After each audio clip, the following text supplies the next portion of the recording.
श्रीमद् भगवद गीता के 7वें अध्याय का महात्म्य।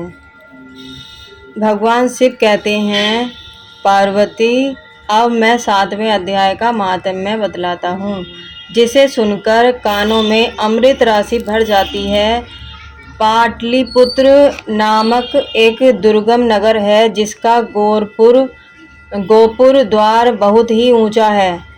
उस नगर में शंखकर्ण नामक एक ब्राह्मण रहता था। उसने वैश्य वृत्ति का आश्रय लेकर बहुत धन कमाया, किंतु न तो कभी पितरों का तर्पण किया और न ही देवताओं का पूजन ही किया।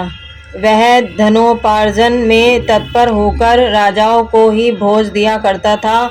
एक समय की बात है, उस ब्राह्मण ने अपना चौथा विवाह करने के लिए पुत्रों और बंधुओं के साथ यात्रा की। मार्ग में आधी रात के समय जब वह सो रहा था, एक सर्प ने कहीं से आकर उसकी बाह में काट लिया।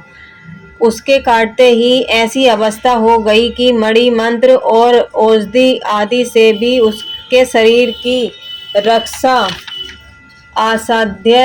असाध्य जान पड़ी। तत्पश्चात कुछ ही क्षणों में उसके प्राण पखेरु उड़ गए।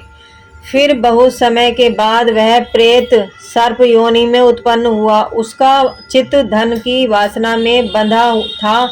उसने पूर्व वृत्तांत को स्मरण करके सोचा, मैंने जो घर के बाहर करोड़ों की संख्या में अपना धन गाड़ रखा है, उसे इन पुत्रों को वंचित करके स्वयं ही उसकी रक्षा करूंगा। एक दिन सांप की योनि से पीड़ित होकर पिता ने स्वप्न में अपने पुत्रों के समक्ष आकर अपना मनोभाव बताया।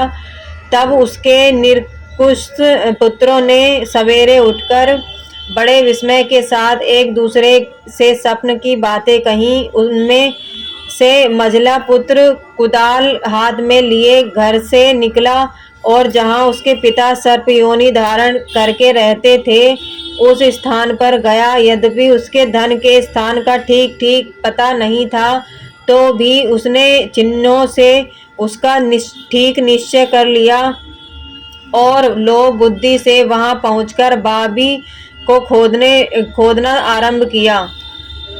तब उस बाबी से बड़ा भयानक सर्प प्रकट हुआ और बोला, ओ मूढ़, तू कौन है? किस लिए आया है? क्यों बिल खोद रहा है? अथवा किसने तुझे भेजा है? ये सारी बातें मेरे सामने बता।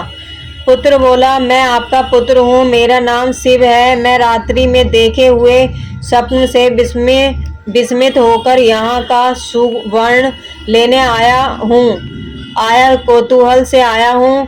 पुत्र की यह वाणी सुनकर वह सांप हंसता हुआ उच्च स्वर से इस प्रकार स्पष्ट वचन बोला, यदि तू मेरा पुत्र है तो मुझे शीघ्र ही बंधन से मुक्त कर। मैं पूर्व जन्म के गाड़े हुए धन के लिए ही इस सर्प योनि में उत्पन्न हुआ हूँ। पुत्र ने पूछा, पिताजी, आपकी मुक्ति कैसे होगी? इसका उपाय मुझे बताइए, क्योंकि मैं इस रात में सब लोगों को छोड़कर आपके पास आया हूँ। पिता ने कहा, बेटा, गीता के अमृतमय 7वें अध्याय को छोड़कर मुझे मुक्त करने में तीर्थ, दान, तप और यज्ञ भी सर्वथा समर्थ नहीं है। केवल गीता का 7वां अध्याय ही प्राणियों के जरा, मृत्यु आदि दुख को दूर करने वाला है। पुत्र, मेरे श्राद्ध के दिन 7वें अध्याय का पाठ करने वाले ब्राह्मण को श्रद्धा पूर्वक भोजन कराओ। इससे निसंदेह मेरी मुक्ति हो जाएगी। वत्स, अपनी शक्ति के अनुसार पूर्ण श्रद्धा के साथ वेद विद्या में प्रवीण अन्य ब्राह्मणों को ही भोजन कराना। सर्व योनि में पड़े हुए पिता ने ये वचन सुनकर सभी पुत्रों ने उसकी आज्ञा के अनुसार तथा उससे भी अधिक किया।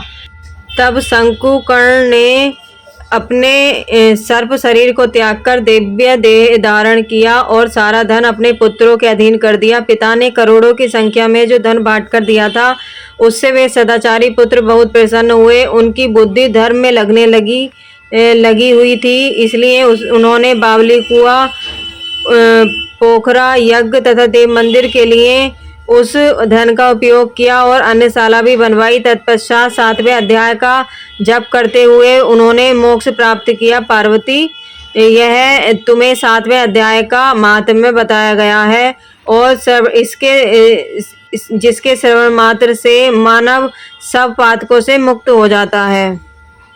जय श्री कृष्ण।